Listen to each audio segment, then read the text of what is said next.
कल्पो पीछे से आजा समय कलाकारी के कपो समने से ई अजीब की पहाड़ी बाबा ए बेटावा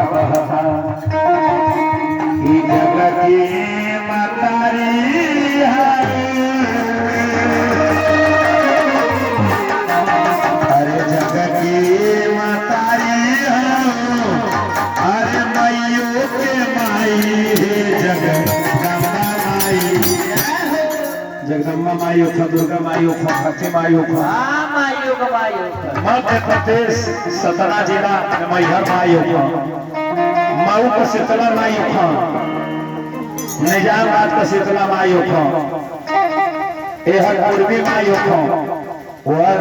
नेबिया मोहब्बतपुर की बीच सरहद में निभने माई उठा ई आई है धरती पर माई का सबसे ऊंचा स्थान हो और इसी ग्राम सभा से पले हुए बेंच पे संकट कर रहे हुए राजभर मैया की पाहा इसी बगल में निधि ग्राम सभा से नाल वाले बड़े सुंदर मंतोष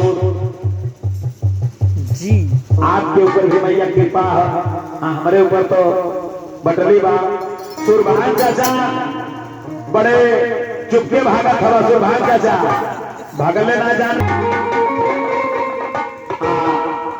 भक्ति भाव से होती है, प्रेम से होती है। वो इस परिवार में प्रजापति वंशराज के परिवार में देखने को मिला। ऐसे लोगों आप लोग प्यार दुलार बनौले रहे आई है प्रेम इंदल बाबू मंतोष बाबू मिथिलेश बाबू दीपक बाबू जतन बाबू माथे तक चल जाए बीच में टूटे ना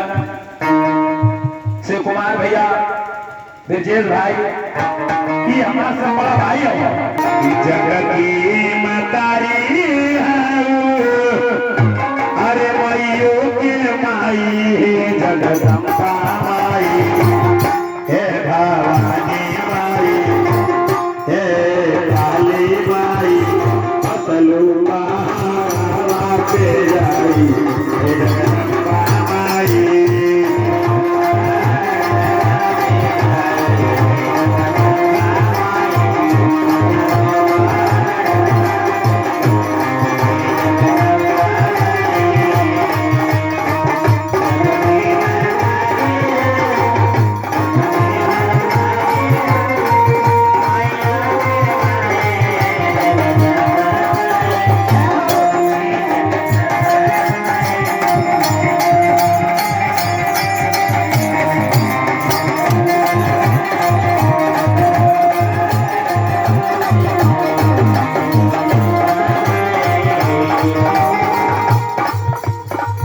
जग की मातारी हो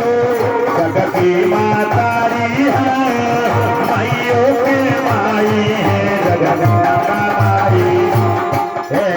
काली माई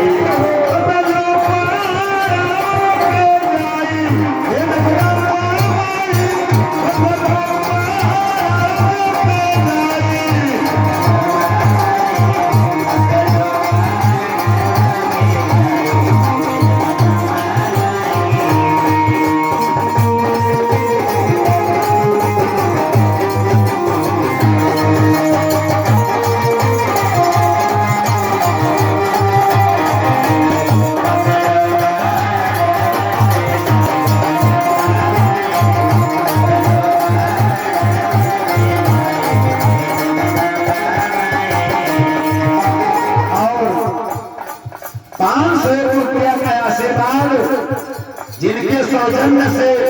ये भजन कीर्तन माई की भजन चल रही है मोहब्बतपुर रौजा ग्राम सभा के सम्मानित रामदास प्रजापति जी से प्रजापति जी से 500 रुपये का सम्मान मिला हम कलाकारों को मिठाई खाने के लिए डी बाबा का आपके परिवार के ऊपर कृपा बना और सदा कृपा बनने रह जाए तो और 21 रुपया का मेरा भाई परिवार से कमजोर है गरीब है लेकिन दिल से और प्रेम से नहीं जोड़ है यही शिव कुमार ठेला मेरा भाई खींचता है लेकिन कार्यक्रम होता है तो हाजिर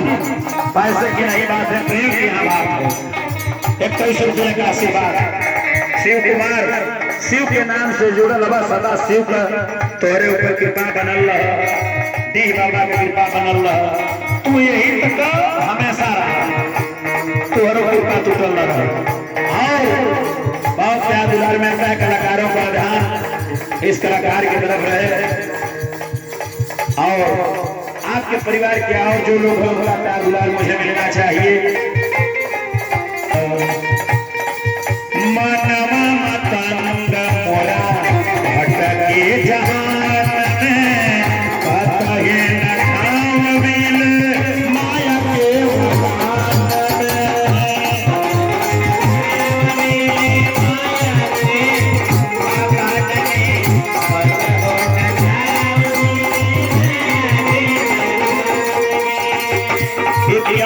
का आशीर्वाद पिता तुल्य चल कर आए, मुझे सम्मानित किए गाने वाले संत विजय बेटवा की आपके हमारे तरफ से काट के